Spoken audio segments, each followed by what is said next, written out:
You're listening to Confidence with Katie, a podcast created for ambitious, savvy women who are ready to embrace their inner badass. If you're ready to figure out exactly what you want and how to get there, well, I want you to jump on in and join me, public speaker, executive coach, fire starter, and your podcast host, Katie Langford. Hello, fabulous. I'm Katie, and I just want you to know how happy I am that you are here for Confidence with Katie, episode number 15, I Have Anxiety. How's that for diving right into a topic? You know, I have to just be real frank and honest and transparent with you. I have tried to record this podcast. I've started over 6 times. My hands are sweaty, very similar to the sweatiness that they get when I have anxiety. So I'm going to jump right in.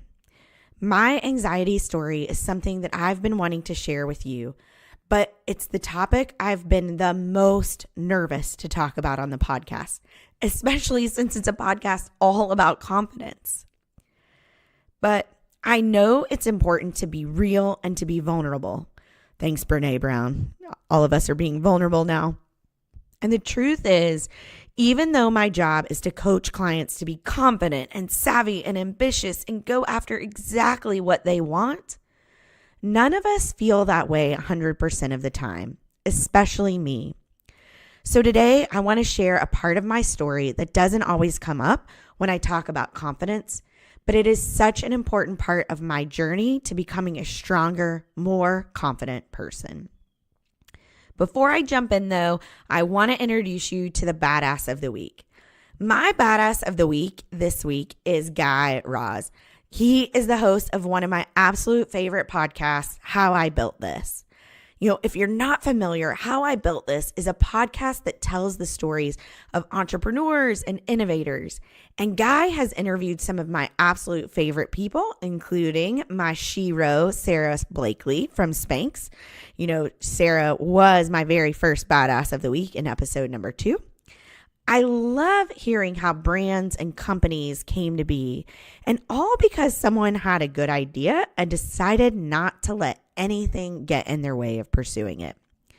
One of the things I love about How I Built This is that even though it features huge multi-million-dollar, billion-dollar companies, all of the entrepreneurs confess that they had no idea what they were doing at first. They just figured it out and gained confidence along the way. And it's exactly what I teach about confidence, right? First, you do the hard thing, then you grow the confidence muscle, not the other way around. So I highly recommend that you listen to a few episodes. These are just a couple of my absolute favorites. I was introduced to Glossier and their founder, Emily Weiss, through How I Built This. I would have no idea about this amazing company. I also loved the episode with Adam Lowry and Eric Ryan from Method.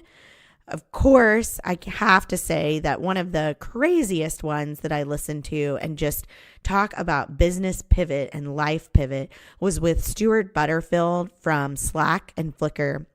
And of course, probably my favorite is Jen Hyman with Rent the Runway. And yes, I rent all the time. In fact, if you see me speaking, I have on a Rent the Runway outfit because Rent the Runway Unlimited. Anywho, those are just a couple of my favorites. I could actually tell you probably 20 more that I've become obsessed with. And I just know that they always leave me feeling inspired. So give it a look and give it a listen. Let's dive back into today's topic. I'm not going to put it off any longer. I'm going to tell you my anxiety story. Let me start with this. I know that anxiety looks and feels very different for everyone. My intention with telling my story is simply to share how it looks and feels for me. For as long as I can remember, even back to my high school and college days, I have hated road trips. I know that lots of you are out there going, I love a road trip. Y'all, being trapped in a car for hours upon hours has always been a nightmare for me. And if we were driving at night, I became a whole other kind of hot mess. I cannot tell you how many times I have yelled to my husband, friends, even colleagues, please slow down. And what I really want to shout is, let me out of this damn car. Looking back, I probably had my first minor, if you can even call it minor, panic attack when I was in my late teens, early 20s. It was, of course, in a car on a road trip. Other times I've had panic attacks and didn't even realize that that's what they were or tried to stop it. In a car post-college with some friends driving from Chicago to South Bend. On a boat on our honeymoon. In the car with my friend Liz coming from a road trip to Austin. On a boat with my husband and my in-laws. On a snowmobile in the middle of Whistler when my stepsister was riding with me. She was about 10. Driving to dinner more than one random weeknight. On a plane where I seriously grabbed the guy next to me so hard because we were having insane turbulence. Luckily, he was a basketball coach and was used to calming people down. Fast forward 15 years since my first panic attack. And my anxiety had become so debilitating that I rarely would get in a car when someone else was driving. Shane and I couldn't even get on the freeway to go 2 exits away from our house to have dinner in the evening. One Sunday night, we were driving home from my in-laws. They live about 45 minutes north of us. And Shane was driving the speed limit. It was nothing that was crazy out of control. It was very ordinary. About 30 minutes into our drive, I just couldn't take it anymore. My nerves were completely shot. I started to cry. I couldn't catch my breath. I was clawing at the door to open it. And at this time, Shane was driving a sports car. And luckily, the manufacturer created the car that you could not open the doors while it was being driven. And I seriously wonder if that saved my life, because if I could have figured out how to get out of that car, I was going to. I was completely out of any right mind that I ever had. We were going about 70 miles an hour. So again, not too crazy. It's not like we were going insane fast. And I just started screaming at Shane, pull over, stop, you've got to stop. And I am making no sense, and I am ugly crying, and I am not able to breathe. And I couldn't see. I literally had no vision. It was as if everything around me had stopped. Shane pulled over and exited. And it took about 15 minutes for me to calm down. And somehow, really, it was the grace of God, we were able to continue driving the remaining 15 minutes from home. But I will also tell you that I would not let him get back on the freeway. Now, Shane and I had been talking about this and how I had been freaking out in the car and how I didn't want to go places. And in my mind, what I was seeing was I would literally see cars that were next to us, and I would think they were going to come over. And I could visualize how they were going to come over into my lane. And it scared the bejesus out of me. We got home that night, and Shane looked at me and just said, "You have to go to the doctor." Y'all, one, I'm not really big on doctors. Like, I'm totally the person that's like, it's not a sinus infection. It's just allergies. It'll go away. And then I wind up at the doctor. Not that I don't think that doctors aren't doing a great job. I just don't personally think that I ever get sick. And I thought that he was crazy. Why would I go to the doctor? I didn't need to go to the doctor. I was fine. I was totally fine. I just hated being in a car or in a boat or on a plane, or God forbid, I'll never get on a snowmobile ever again in my life. That was just the worst. Really, I just don't want to be in any moving vehicle. And so I told him he was crazy and that I didn't need to go. But when you love someone and they love you and you've been in a relationship that's kind and generous, you sometimes do things that you don't want to do. And so to appease him, I made an appointment. And I will never forget when my doctor, who I actually do love, by the way, I love going to see him when I do go see him. He looked at me after I told him what was happening, and he said, "Katie, you have anxiety." I promptly let him know that, in fact, no, I did not have anxiety.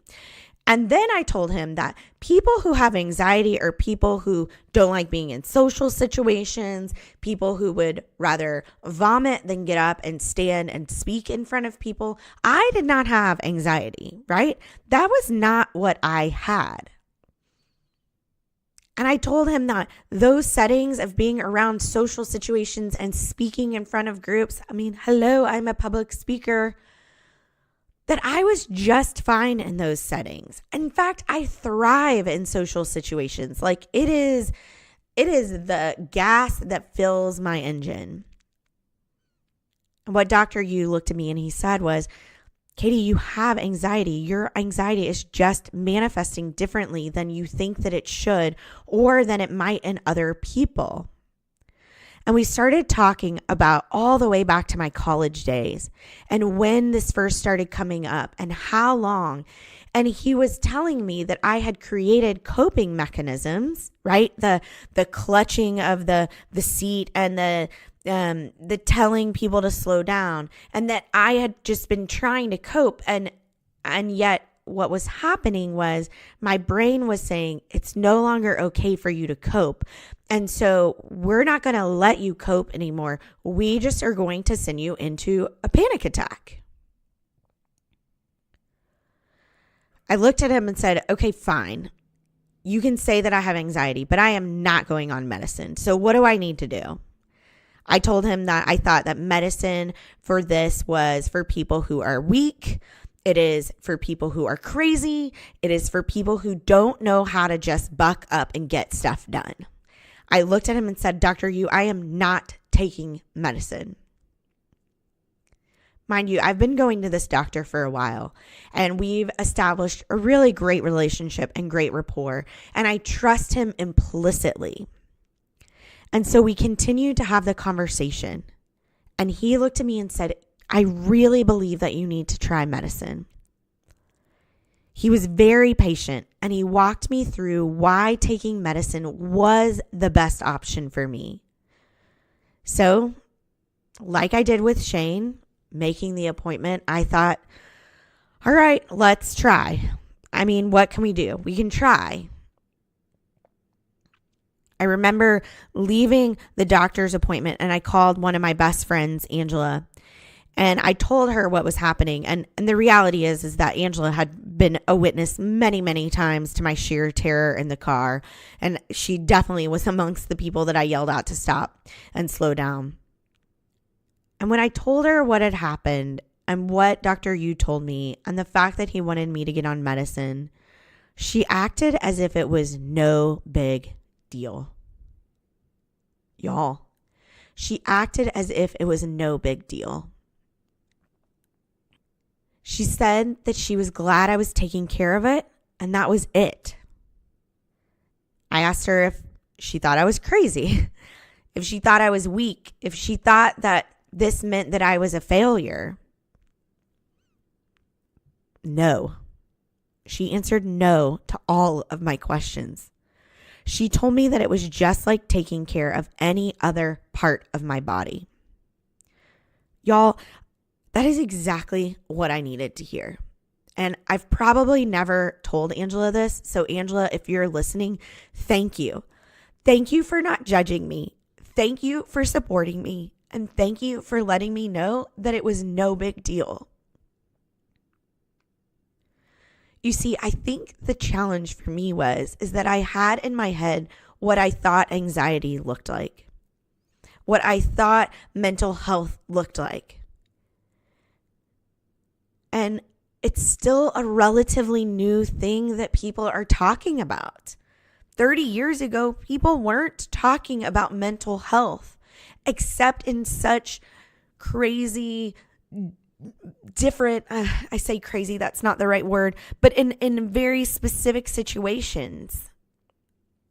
See, even me saying crazy, like that's what we've been taught, that mental health, if you're not mentally healthy, it means you're crazy. Like I just fell into that, y'all. Okay, I am totally ad-libbing here.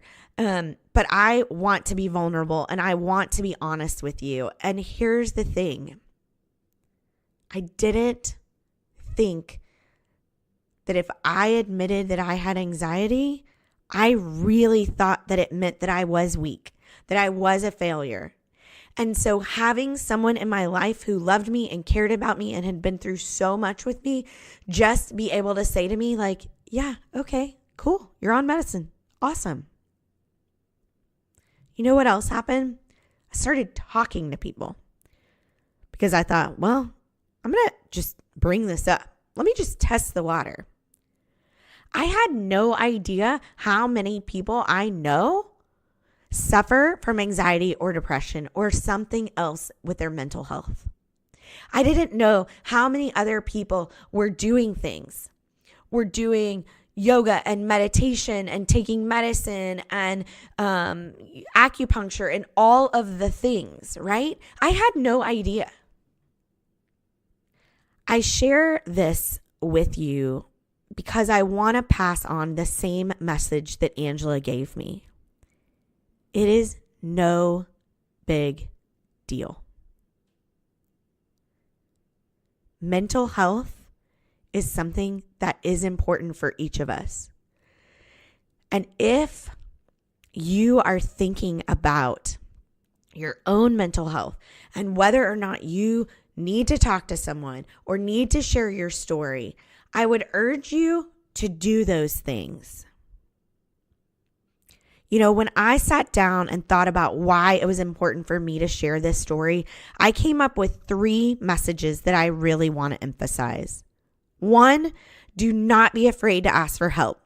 Do not be like me and have the thought that getting mental health help means that you're weak or you're a failure or any of the other crap you are telling yourself.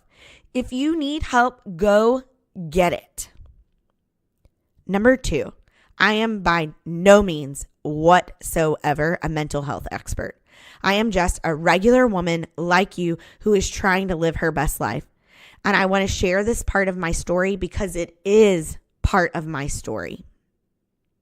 And number 3, being confident for me, and I think for you too, means embracing who you are. It means embracing the easy, the complicated, the highs, the lows, the wins, the losses, the authentic version of you and me. So I just want to thank you for letting me take a risk today. I'm actually kind of shaking, although what's funny is as we've gone on, the sweat in my palms that I get when I'm in a car, and I will tell you, I've now been on medicine for about 5 years, and I still don't love the car, but I don't get as anxious as I used to. And it's a conversation that I continue to have with my doctor. But what's fantastic about this, just sharing my story with you right now, is my palms are no longer sweaty. So thank you for letting me take a risk today.